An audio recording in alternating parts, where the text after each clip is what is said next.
Hello everyone, कैसे हैं आप सब। मेरा नाम वैभव कौशिक है और आप सभी जुड़ चुके हैं संस्कृति आईएएस के यूट्यूब प्लेटफॉर्म पर। आप सभी को पता होगा कि अंतरिक्ष की दौड़ में आज की डेट में हर कोई देश अपनी पूरी की पूरी ताकत लगा रहा है। अब हमारे दो पड़ोसी ऐसे देश हैं जिनको हम ना तो अपना दोस्त कह पाते हैं, ना हम उन्हें अपना दुश्मन कह पाते हैं। एक देश जरूर ऐसा है जिसको हम दुश्मन की कैटेगरी में मान के चल लेते हैं कि भाई ये हमारा दुश्मन है, और उसका नाम है पाकिस्तान। अब इन दोनों देशों के साथ रिलेट होकर आ रही है एक न्यूज। क्यों? क्योंकि चाइना अपने अंतरिक्ष मिशन में पाकिस्तान को अपने साथ ले रहा है। अब आप मुझे कमेंट बॉक्स में बताइएगा कि क्या यह भारत के लिए चिंता का सवाल है? क्या भारत को यहां पे चिंता करनी चाहिए? क्यों? क्योंकि अगर चाइना पाकिस्तान को अपने साथ लेकर अंतरिक्ष के स्पेस मिशन में जो भी चीजें कर रहा है उसमें साझेदार बनाता है, तो क्या हमारे लिए ये खतरे की घंटी नहीं है? आपके लिए एक सवाल और उसका जवाब आपको देना है कमेंट बॉक्स में। चलिए अब इस पूरे सेगमेंट को समझते हैं। इस पूरे सेगमेंट पे बात करते हैं कि जो चीन का नया अंतरिक्ष युग है वहां पर पाकिस्तान क्या कर रहा है। क्योंकि पाकिस्तान का ये जो पूरा का पूरा नया सेगमेंट चाइना खुलवा रहा है, वो क्यों खुलवा रहा है, उसमें चाइना ऐसा क्या काम कर रहा है जिसमें पाकिस्तान की यहां पे मदद लेने की सोच रहा है। चीजों को बढ़िया से समझते हुए आगे बढ़ेंगे। यहां चाइना एक नया अपना प्रोजेक्ट स्टार्ट कर रहा है 2026 का। ये उनका पहला प्रोजेक्ट है अंतरिक्ष के अंदर। जब आप पहले प्रोजेक्ट की बात करते हैं तो आप ज्यादा पावर के साथ उसे सक्सेसफुल बनाने में लग जाते हैं। तो यहां पे ये भी बातें आ रही हैं कि अगर ये मिशन बढ़िया से काम कर गया तो अंतरराष्ट्रीय लेवल पर ये एक बहुत बड़ी साझेदारी हो सकती है पाकिस्तान और चाइना के बीच में। एक एग्जाम्पल सेट हो जाएगा। तो यहां पर इंडिया को समझना होगा कि ये पूरा का पूरा मसला क्यों इतना इंपॉर्टेंट हो जाता है। क्योंकि यहां पे तियांगोंग से लेकर चंद्रमा तक का जो सफर है वो क्या कहता है, उस पर हम समझेंगे, उस पर हम बात करेंगे। ये सारी चीजें हमें समझनी होंगी। देखिए यहां पे आपको बात करनी होगी कि शेनझाओ 23।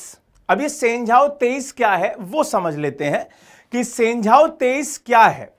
यहां तियांगोंग पर लगातार 1 साल का प्रवास रहेगा। ये उनका स्पेस स्टेशन है और इसके द्वारा ये लोग यहां पे जाएंगे।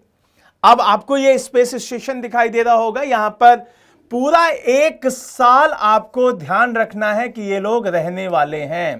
कितने साल? 1 साल, 12 महीने का पूरा प्रोग्राम है। यहां पे एक अंतरिक्ष यात्री लगातार पूरे साल जो तियांगोंग स्पेस स्टेशन है वहां पर रहेगा और चीजों की रिसर्च करेगा। तो यहां से आपको रॉकेट का नाम समझ में आ गया और फिर उस स्पेस स्टेशन का नाम समझ में आ गया जो चाइना का अंतरिक्ष में दिखाई दे रहा है। दूसरी बात, यहां पे चीन का ये पहला अपना जो इस साल का मानव अंतरिक्ष मिशन है जिसे वो स्टार्ट कर रहा है। ये लंबे समय से इस पर काम कर रहे हैं, इस पर बात करते आए हैं। और यहां पर सवाल जो सबसे इंपॉर्टेंट आ जाता है वो है कि अंतरिक्ष के अंदर जो रणनीति बनाई जाती है उसके क्या क्या स्तंभ हैं।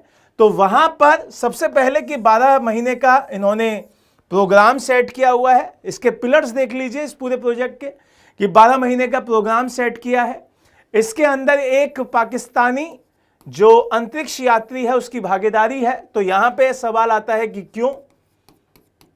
फिर उसके बाद ये किस तरीके से मानव का चंद्र मिशन जो होगा चाइना का, मून का जो लेकर उन्होंने प्रोजेक्ट स्टार्ट किया है, वो कैसे रिलेट करेगा। क्योंकि 2030 के लिए चाइना बोल चुका है कि हम लोग मून को लेकर बहुत ही ज्यादा पॉजिटिव हैं, उसको लेकर अपना प्रोजेक्ट स्टार्ट करने वाले हैं।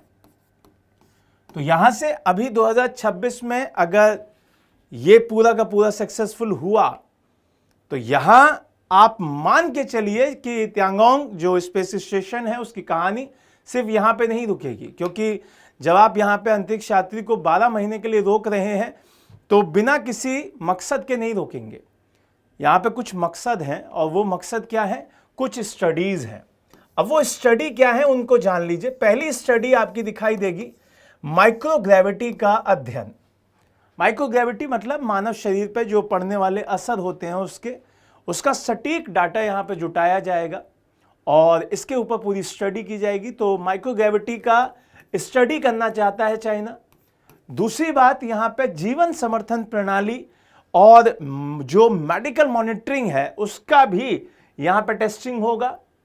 दूसरी बात, रेडिएशन से सुरक्षा की जो पूरी स्टडी है उस पर देखा जाएगा कि भाई अंतरिक्ष के हानिकारक जो विकिरण हैं उनसे कैसे हम बच सकते हैं, उनके पूरे के पूरे रेडिएशन से हम कैसे अपने आप को सेफ रख सकते हैं, वो यहाँ पे चेकआउट किया जाएगा। उसके साथ साथ आपको मानसिक स्वास्थ्य व्यवस्था और इसके ऊपर भी देखना होगा कि आप 12 महीने तक रहेंगे तो किस तरीके से आप मानसिक स्वास्थ्य की पूरी सेटअप चीजें रखेंगे, आपको समझना होगा। अब यहां पे पाकिस्तान के यात्री की बात कर लेते हैं, क्योंकि वो अभी नहीं जाएगा, 2026 में तो जाएगा लेकिन अंत में जाएगा, क्योंकि ये जो पूरा का पूरा सिस्टम है वो अभी स्टार्ट होने वाला है। लेकिन जब पाकिस्तान यात्री की बात आती है तो वो मिड में जाएगा और वो पेलोड के जो स्पेशलिस्ट है, जो पेलोड होता है आपका, उसको चेकआउट करने के लिए जाएगा। बहुत सारे लोग यहां पे चीजों को समझेंगे। जो पेलोड है उसको सेट करने के लिए पाकिस्तानी जो अंतरिक्ष यात्री है वो आपके तियांगोंग स्पेस स्टेशन का दौरा करेगा और वो भी 2026 के एंड में। यह चीज आपको समझनी होगी।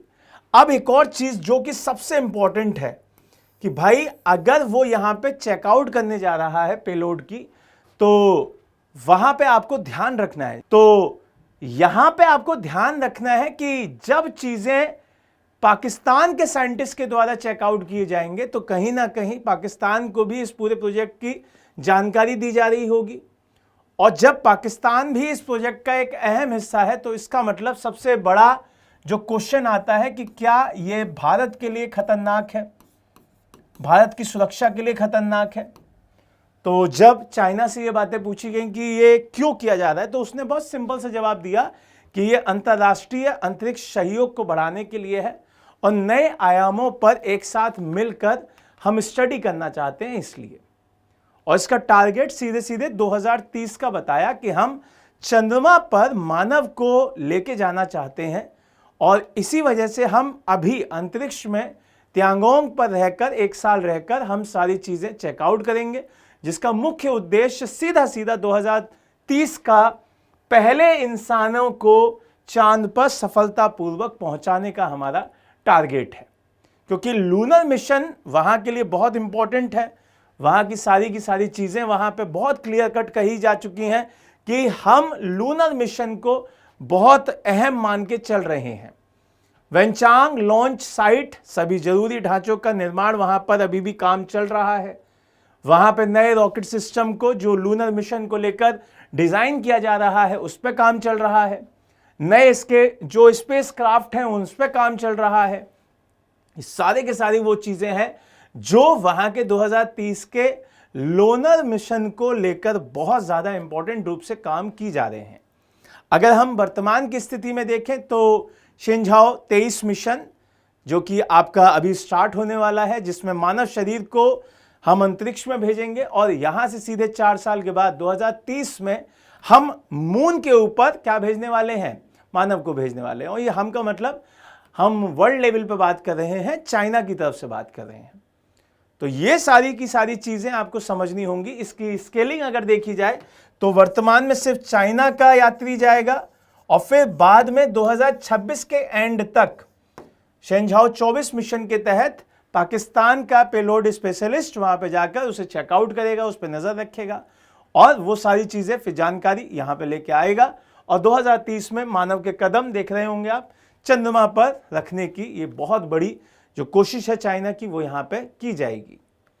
तो ये बातें आपके लिए इंपॉर्टेंट हैं, ये सारा का सारा पूरा मसला इंपॉर्टेंट है। तो आपको अब कमेंट में बताना है कि इंडिया के लिए क्या ये एक चिंता की बात है या हमें इस बात से खुश होना चाहिए कि हमारे पड़ोसी ये बढ़िया बढ़िया कामयाबी हासिल कर रहे हैं और हम उनके साथ मिलकर और अच्छी चीजें अचीव कर सकते हैं। तो ये सारी बातें एक साथ मिलकर किस डायरेक्शन में जाती हैं, तो वो जाती हैं आपके स्पेस मिशन की तरफ। तो हमें यहां से समझना होगा कि स्पेस मिशन में भारत को काम करने की जरूरत है और इंडिया को अभी आगे बढ़ने की जरूरत है। तो यहां पे आप कमेंट बॉक्स में जरूर बताइएगा कि क्या भारत को इस पूरे सेगमेंट पे नजर बनाए रखनी चाहिए, भारत को चिंता करके थोड़ा सा इसके ऊपर काम करना चाहिए या नहीं।